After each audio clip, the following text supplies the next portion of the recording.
ದ್ವಿತೀಯ ಪಿಯುಸಿ ವಿಜ್ಞಾನ ವಿಭಾಗದ ವಿದ್ಯಾರ್ಥಿಗಳು ಮತ್ತು ಅವರ ಪೋಷಕರು ಬಹುದಿನಗಳಿಂದ ಕಾಯ್ತಾ ಇದ್ದಂಥ ದಿನ ಬಂದಿದೆ. ನಾಳೆ ಸಿಇಟಿ ಫಲಿತಾಂಶ ಪ್ರಕಟ ಆಗುತ್ತೆ. ವಿವಿಧ ವೃತ್ತಿಪರ ಕೋರ್ಸ್ಗಳ ಪ್ರವೇಶಕ್ಕಾಗಿ ನಡೆದಂಥ ಪರೀಕ್ಷೆ ಇದು. ಏಪ್ರಿಲ್ 16 ಮತ್ತು 17ರಂದು ಈ ಪರೀಕ್ಷೆ ನಡೆದಿತ್ತು. ರಾಜ್ಯದ 225 ಕೇಂದ್ರಗಳಲ್ಲಿ ಈ ಪರೀಕ್ಷೆ ಆಗಿತ್ತು.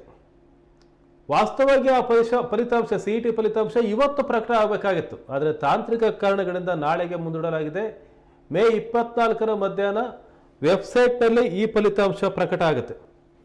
ಇಂಜಿನಿಯರಿಂಗ್ ಸೇರಿದಂತೆ ವಿವಿಧ ಶಿಕ್ಷಣ ಕೋರ್ಸ್ಗಳ ಪ್ರವೇಶಕ್ಕೆ ಕರ್ನಾಟಕ ಪರೀಕ್ಷಾ ಪ್ರಾಧಿಕಾರ ಏಪ್ರಿಲ್ 17-18ರಂದು ನಡೆದಂಥ ಈ ಪರೀಕ್ಷೆ ಏನಿದೆ, ಒಟ್ಟು 775 ಕೇಂದ್ರಗಳಲ್ಲಿ ಸಾಮಾನ್ಯ ಪ್ರವೇಶ ಪರೀಕ್ಷೆ ನಡೆದಿತ್ತು ಸಿಇಟಿ.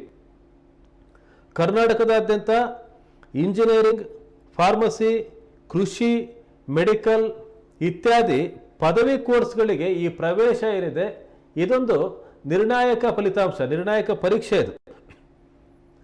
ಹಾಗಾಗಿ ವಿದ್ಯಾರ್ಥಿಗಳು ಸಿಇಟಿ ಫಲಿತಾಂಶ ಬಿಡುಗಡೆ ಆದ ನಂತರ ಎಲ್ಲ ಅಭ್ಯರ್ಥಿಗಳು ತಮ್ಮ ಅರ್ಜಿ ಸಂಖ್ಯೆ ಮತ್ತು ಅವರ ಹೆಸರಿನ ಮೊದಲ 4 ಅಕ್ಷರಗಳನ್ನು ನಮೂದಿಸಬೇಕು. ಯಾವುದು ವೆಬ್ಸೈಟ್ ಅಂತಂದರೆ kea.kar.nic.in ಮತ್ತು ಇನ್ನೊಂದು ವೆಬ್ಸೈಟ್ ಇದೆ cetonline.karnataka.gov.in. ಈ ವೆಬ್ಸೈಟ್ಗಳಿಗೆ ಹೋಗಿ ಪರೀಕ್ಷೆ ಬರೆದಂಥ ಅಭ್ಯರ್ಥಿಗಳು ತಮ್ಮ ಅರ್ಜಿ ಸಂಖ್ಯೆ ಮತ್ತು ಹೆಸರಿನ ಮೊದಲ 4 ಅಕ್ಷರ ನಮೂದಿಸಿ ಫಲಿತಾಂಶ ಏನು ಅಂತ ತಿಳ್ಕೋಬಹುದು.